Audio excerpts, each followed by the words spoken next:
ভাবুন, একজন মানুষ যে ইসলামের সবচেয়ে সাহসী যোদ্ধাদের একজনকে হত্যা করেছিল, কিন্তু পরে সেই মানুষই হয়ে গেল ইসলামের সৈনিক।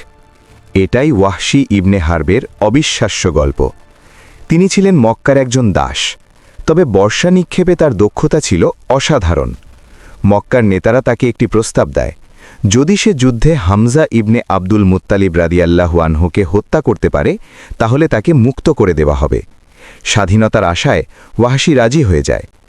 625 খ্রিস্টাব্দ শুরু হলো ভয়ঙ্কর যুদ্ধ, ব্যাটল অফ উহুদ।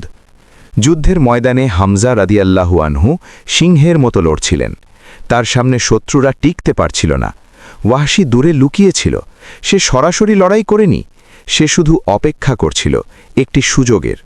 হঠাৎ সেই মুহূর্ত এলো। ওয়াহশী তার বর্ষা নিক্ষেপ করল। বর্ষাটি সরাসরি হামজা রাদিয়াল্লাহু আনহুকে আঘাত করল। মুহূর্তের মধ্যেই তিনি শহীদ হয়ে গেলেন। কিন্তু ঘটনাটি এখানেই শেষ হয়নি।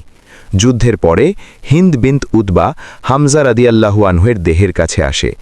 ইতিহাসে বর্ণিত আছে, তিনি গভীর প্রতিশোধের কারণে তার দেহ বিকৃত করেন এবং তার কলিজা বের করে চিবানোর চেষ্টা করেন। এই নির্মম দৃশ্য উহুদের যুদ্ধকে ইসলামের ইতিহাসে সবচেয়ে বেদনাদায়ক ঘটনার একটি করে তোলে। কিন্তু কয়েক বছর পরে ইতিহাস আবার বদলে যায়। মক্কা বিজয়ের পর অনেক মানুষ ইসলাম গ্রহণ করে। তাদের মধ্যে ছিলেন হিন্দাও, আর ওয়াহশীও পরে এসে ইসলাম গ্রহণ করে। রাসূল সাল্লাল্লাহু আলাইহি ওয়াসাল্লাম তাদের তওবা গ্রহণ করেন। কিছু বছর পরে আরেকটি বড় যুদ্ধ হয়, ব্যাটল অফ ইয়ামামা। এই যুদ্ধে ওয়াহশী আবার তার পুরনো বর্ষা হাতে নেয়।